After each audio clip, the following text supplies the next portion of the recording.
Last year, in an undercover FBI operation, agents recorded that Tom Homan accepted $50,000 in cash from the agents after saying he could award them government contracts if Trump won a second term. That's according to internal documents reviewed by MSNBC. FBI Director Kash Patel said the investigation was closed because they found no credible evidence of any criminal wrongdoing. Okay, so the White House is in absolute chaos right now, and what we're seeing isn't just another scandal. This is something that goes deeper than anyone could have imagined. We're talking about a hidden operation that's been running behind closed doors, completely off the books.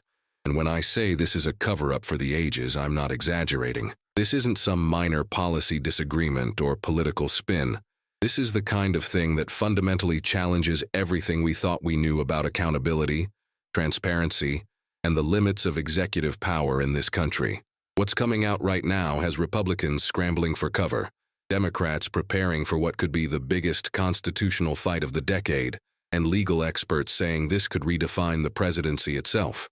We're not talking about tweets or press conferences anymore. We're talking about actions taken in secret, decisions made without congressional oversight, and a pattern of behavior that suggests the administration knew exactly what it was doing and went to extraordinary lengths to keep it hidden. This is massive, this is historic, and this could be the moment that everything changes. Now, before we dive into what actually happened here, I need to be straight with you about something. Can't really trust mainstream media anymore. They're either spinning this story to fit their corporate narrative, or they're so tangled up in access journalism that they're afraid to tell you what's really going on. That's exactly why we built Politic Insane, to bring you real stories, real context, and absolutely no corporate spin. You want to stay ahead of the headlines and understand what's actually happening in Washington before everyone else does.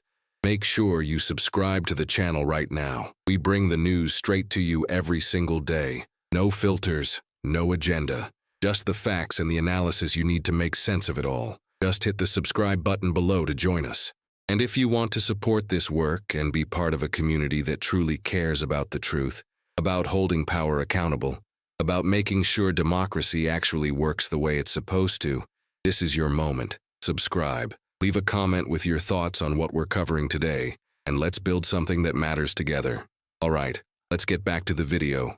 Here's what happened. Over the past several weeks, documents have started surfacing, leaked by people inside the administration, current and former officials who apparently couldn't stomach what they were seeing anymore. What these documents reveal is a coordinated operation that was deliberately kept off official channels, hidden from standard oversight mechanisms, and structured in a way that would make it almost impossible to trace back to the Oval Office. We're talking about meetings that weren't logged, communications that went through private channels, and encrypted apps instead of official government systems, and decisions that bypassed the normal interagency process that's supposed to involve the State Department, the Pentagon, intelligence agencies, and Congress. The operation itself, and this is where it gets deeply troubling, appears to have involved a combination of foreign policy maneuvering, domestic political intelligence gathering, and what some former officials are calling a deliberate effort to undermine institutional checks on presidential power.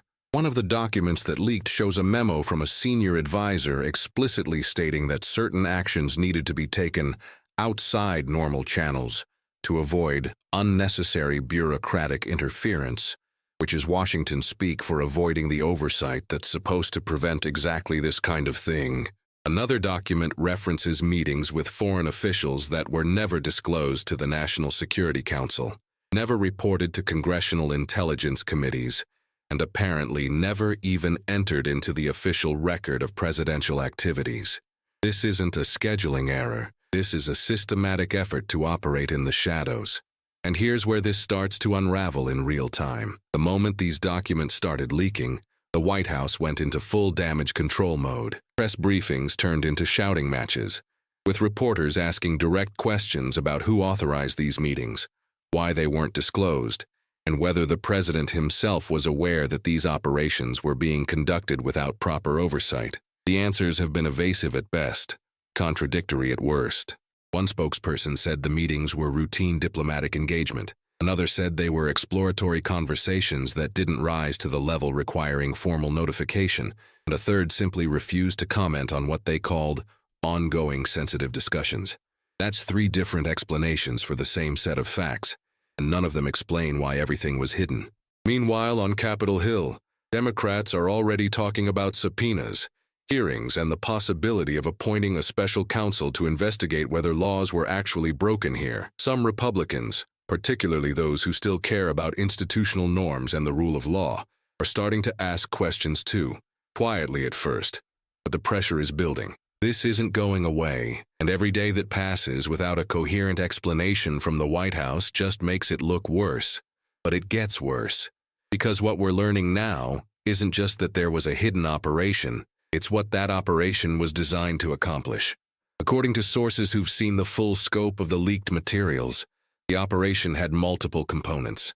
One involved reaching out to foreign governments, some of them adversaries or competitors of the United States, to explore deals that would have bypassed traditional alliances and international agreements. We're talking about conversations with officials from countries that are currently under U.S. sanctions, countries that have been designated as strategic threats, countries that our allies in Europe and Asia view with deep suspicion.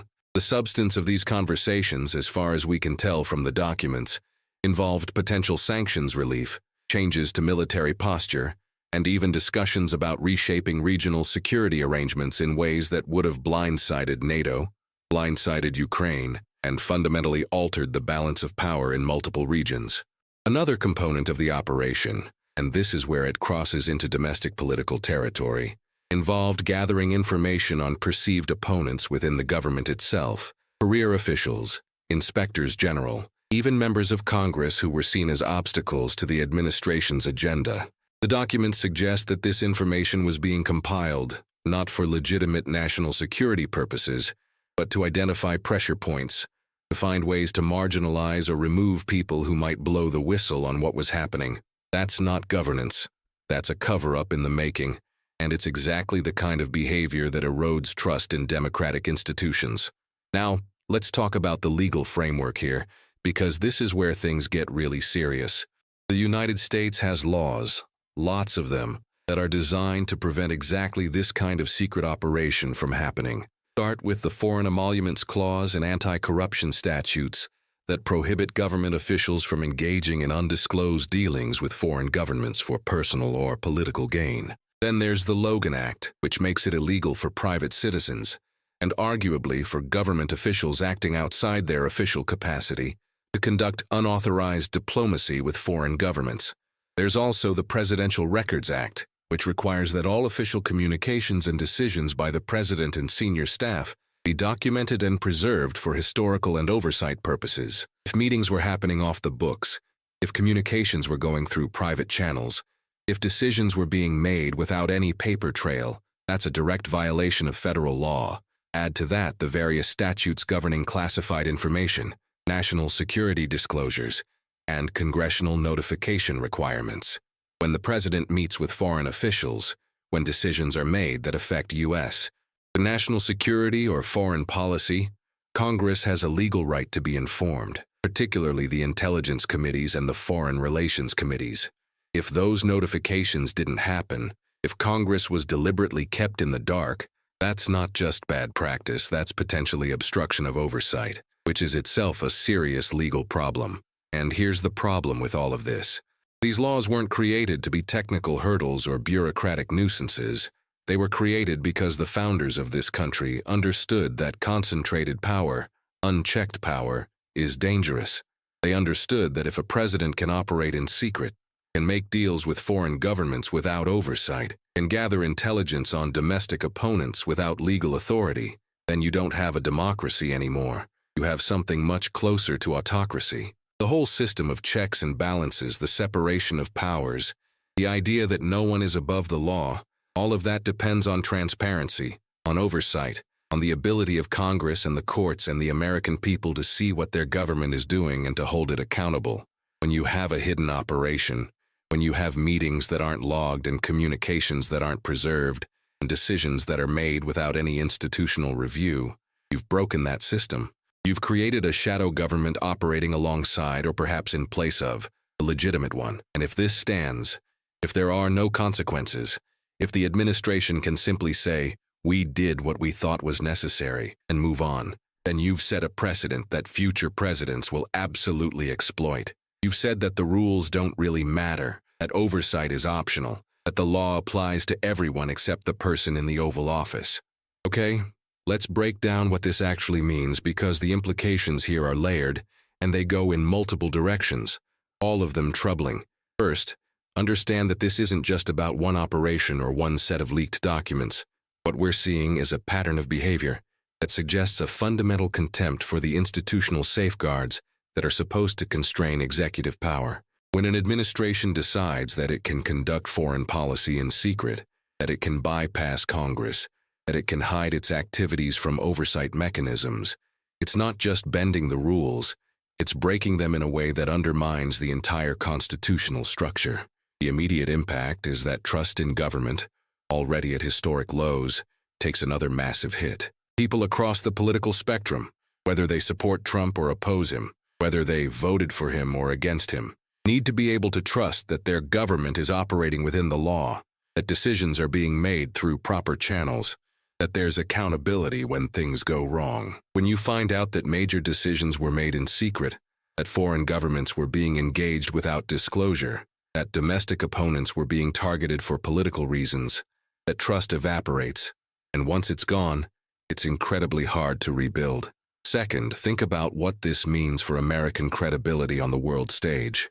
Our allies, the countries that have stood with us through decades of challenges, that have coordinated their policies with ours, that have relied on American leadership to maintain stability and security, they're watching this unfold in real time. And what they're seeing is an administration that was apparently conducting back-channel diplomacy with countries that are hostile to the very alliances we've built. Imagine you're a leader in Warsaw or Kyiv or Brussels, and you find out that the United States was holding secret meetings with officials from a country that's been threatening your security, discussing deals that could affect sanctions, military support, regional security arrangements, and you weren't informed. You weren't consulted. You found out from leaked documents in the press. How do you trust that ally going forward? How do you coordinate policy when you don't know what's being discussed behind your back? This is the kind of thing that fractures alliances, that pushes countries to hedge their bets, to look for other security partners, to question whether American commitments are reliable. And once that credibility is lost, once allies start to doubt us, it takes years, maybe decades, to rebuild it. We're not just talking about one news cycle. We're talking about long-term damage to America's position in the world. Third, consider the domestic political implications, because this is going to dominate Washington for months, possibly years. Democrats are already preparing for a full-scale investigation, subpoenas for documents, testimony from current and former officials, demands for transparency about exactly what was happening and who authorized it. Some are already using the word impeachment, and while that's always a heavy lift, especially in a divided Congress, the fact that it's even being discussed tells you how serious this is. Republicans, on the other hand, are in a difficult position. The Trump base is still incredibly loyal, still willing to defend him against almost anything, but there are cracks starting to show. Senators and representatives from swing districts, moderates who care about institutional norms, national security hawks who are deeply uncomfortable with secret dealings with adversarial governments, they're all starting to ask questions. Some of them are doing it publicly, others are doing it behind closed doors, but the pressure is building. And as more details come out, as more documents leak, as more officials come forward to say they were uncomfortable with what they saw, it's going to get harder and harder for Republicans to hold the line. This could be the thing that finally breaks the unified front, that creates real fractures within the party, that forces members to choose between loyalty to Trump and loyalty to the institution of the presidency, to the Constitution, to the rule of law. Fourth, think about what this means for the 2026 midterms. Because everything in Washington is ultimately about the next election, Democrats are going to run on this. They're going to make it the centerpiece of their campaign. They're going to say that Trump and his administration operated in secret, violated the law, undermined democratic norms, and put American security at risk for political gain. They're going to tie every Republican candidate to this story. Ask them whether they support secret operations, whether they think the president should be above the law, whether they're okay with foreign governments being engaged without congressional oversight, and they're going to use this to energize their base, to bring out voters who are exhausted by the chaos and the scandals and the constant crises. For Republicans, this is a nightmare scenario. They need to defend their record. They need to talk about their policy achievements.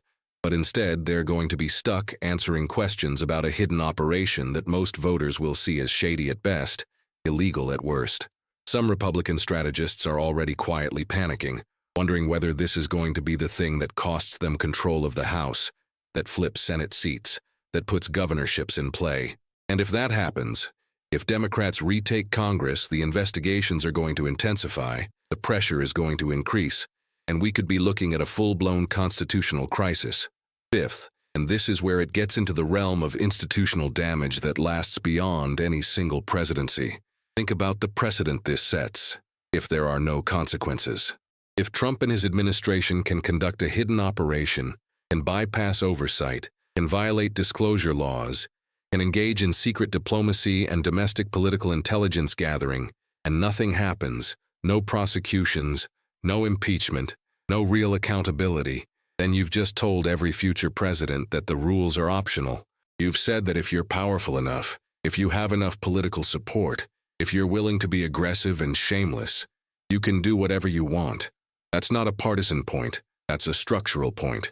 Imagine a future Democratic president or a future Republican president who looks at this episode and says, well, Trump did it and he got away with it, so why shouldn't I? Imagine an administration that decides it can conduct foreign policy in secret, that can target domestic opponents, that can hide its activities from Congress and the courts, all because the precedent was set that there are no real consequences for doing so. That's how democracies erode, not in one dramatic collapse, but in a series of incremental steps where norms are violated, laws are bent or broken, and each violation becomes the new baseline for what's acceptable.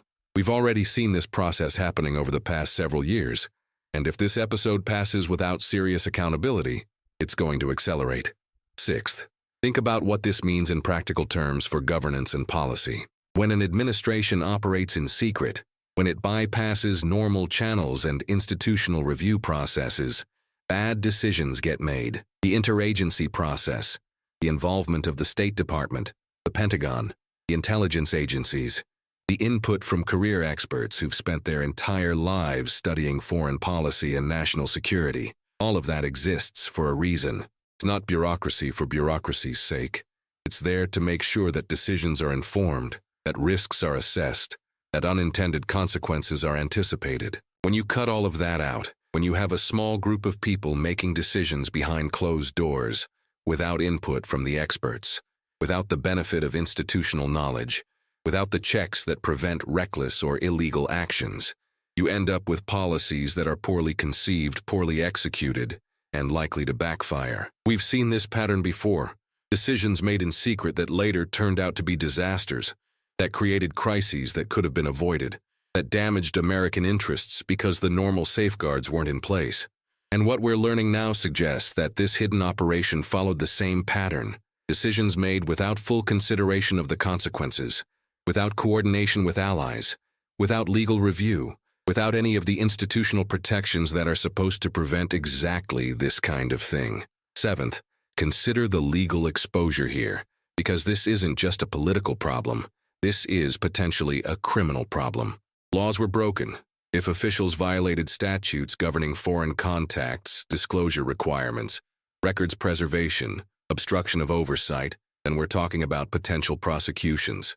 And that's not hyperbole, that's a real possibility. The Justice Department, if it's allowed to operate independently, has the authority to investigate and prosecute federal officials who violate the law, including senior officials, including potentially the president himself, depending on the legal theories and the specific statutes involved. We've already seen special counsel investigations, criminal referrals, cases that went to trial and resulted in convictions. This could be even bigger, because we're not talking about one isolated incident. We're talking about a systematic operation that appears to have involved multiple violations over an extended period. If prosecutors get access to the full scope of documents, if they can compel testimony from officials who were involved or who witnessed what was happening, if they can build a case that shows a pattern of illegal conduct, then we could be looking at indictments, trials, and potentially convictions that would be historic. And that's the kind of thing that doesn't just end careers, it reshapes the entire political landscape. Eighth, think about what this does to the rule of law itself, because that's ultimately what's at stake here. The rule of law is the principle that everyone, no matter how powerful, is subject to the same legal constraints, that no one is above the law, that the law applies equally to all. It's one of the foundational principles of democracy, one of the things that separates democratic governance from autocracy or oligarchy. When you have a hidden operation that bypasses legal requirements, when you have an administration that operates as if the rules don't apply to them, when you have officials who believe they can act without accountability, you're undermining that principle. You're saying that power is what matters, not law. And once that precedent is set, once people start to believe that the law is just a tool for the powerful to use against the weak, or that legal constraints are optional for those with enough political support, then the entire system starts to break down. Courts lose their authority. Congress loses its relevance. Oversight becomes a joke, and what you're left with is a system where power is the only thing that matters. That's not the kind of country most Americans want to live in, regardless of their political views, regardless of whether they support Trump or oppose him. Most people, across the political spectrum, believe in the rule of law, believe that there should be limits on power, believe that accountability matters. And this episode is testing whether those beliefs still have any meaning. Now, where does this go from here? Because this story is far from over, and the next few weeks and months are going to be absolutely critical. First, watch for the congressional response. Democrats are going to push for hearings, for subpoenas, for document production, for testimony from everyone involved. They're going to want to know who authorized this operation, what the specific objectives were, which laws were violated, how long it went on, and who inside the administration tried to stop it or raised concerns. Republicans are going to be under enormous pressure to either participate in that oversight or to obstruct it, and how they respond is going to tell you a lot about whether the party is still capable of putting institutional concerns above partisan loyalty. If they join the investigation, if they ask tough questions, if they demand accountability, then maybe there's still hope for bipartisan oversight. But if they circle the wagons, if they try to block subpoenas or discredit whistleblowers or spin this as a partisan witch hunt, then we're looking at a complete breakdown of congressional oversight, which would be catastrophic for the system of checks and balances. Second, watch for the legal response, both from the Justice Department and potentially from private litigants or state attorneys general. If there's evidence that federal laws were violated, the Justice Department has a responsibility to investigate and, if warranted, to prosecute. The question is whether the Attorney General will allow that investigation to proceed independently without political interference from the White House.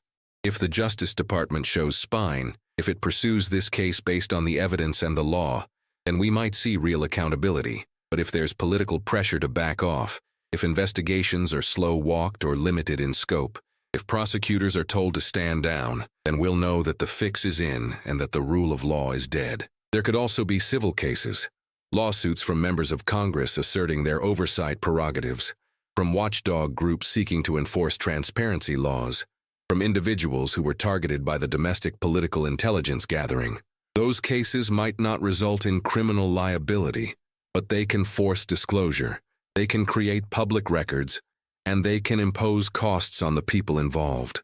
Third, watch the international response, because our allies are paying very close attention to how this plays out. If the United States demonstrates that it takes its legal obligations seriously, that it holds officials accountable when they violate the law, that it respects the norms and treaties and alliances that underpin the international order, then maybe some of the damage can be repaired. But if it becomes clear that there will be no accountability, that the administration can engage in secret diplomacy, and there are no consequences, then allies are going to draw their own conclusions. They're going to hedge. They're going to look for alternative security arrangements. They're going to question American commitments and leadership. And that damage, once done, is incredibly hard to undo. We could be looking at a fundamental realignment of the international system, a world where American leadership is no longer taken for granted, where allies no longer trust us to keep our word, where adversaries see openings to exploit. That would be a historic shift, and it would make the world a much more dangerous and unstable place. Fourth, watch the political fallout as we head into 2026. This story is going to dominate the news cycle. It's going to be the subject of endless cable news segments and newspaper editorials and social media debates. It's going to energize Democrats, and it's going to put Republicans on the defensive. It's going to force every candidate to take a position, to say whether they think this was acceptable, whether they support accountability, whether they believe in the rule of law. And depending on how it plays out, depending on what else comes out, depending on whether there are prosecutions or impeachment proceedings or just endless investigations, it could reshape the entire political landscape heading into the midterms. If Democrats can make this the defining issue, if they can convince voters that this is about more than partisan politics, that it's about fundamental questions of democracy and accountability and the rule of law, then they have a real chance of winning big in 2026. But they have to be careful not to overreach, not to make it seem like just another partisan fight, because voters are exhausted and cynical, and a lot of them just want the chaos to stop. So here's the bottom line. What we're looking at right now is not just another political scandal, not just another news cycle story that will fade away in a few days or weeks. This is a full-blown crisis that goes to the heart of how our democracy functions, how power is constrained, how accountability is enforced. We're talking about a hidden operation that bypassed oversight, violated laws, engaged in secret diplomacy with adversarial governments, targeted domestic opponents, and did all of this deliberately, systematically, with the apparent knowledge that it was operating outside the bounds of what's legal and proper. The implications are enormous for American credibility abroad, for the balance of power between branches of government, for the rule of law itself, for the 2026 elections and beyond, for the kind of country we're going to be in the years to come. If there's no accountability, if this just becomes another scandal that gets absorbed into the background noise of modern politics, then we've crossed a line that's going to be very hard to come back from. We'll have established that the rules don't really matter, that power is all that counts, that a president can do whatever they want, as long as they have enough political support. But if there is accountability, if Congress does its job, if prosecutors follow the evidence, if the courts uphold the law, if the American people demand better, then maybe we can pull back from the brink. Maybe we can reinforce the norms and institutions that have held this country together for over 2 centuries. This story is far from over. We're going to see more leaks, more revelations, more officials coming forward, more investigations, more hearings, more legal battles. Every day is going to bring new developments, and every development is going to tell us something important about where we are as a country, about whether we still believe in the principles that are supposed to define us. So keep your eyes on this, pay attention to how your representatives respond, demand answers, demand accountability, and don't let anyone tell you this is just politics as usual. This is bigger than that, this matters more than that, and how we respond to it is going to define the next decade of American politics and maybe the future of American democracy itself. This is the moment, right now, and what happens next is up to all of us.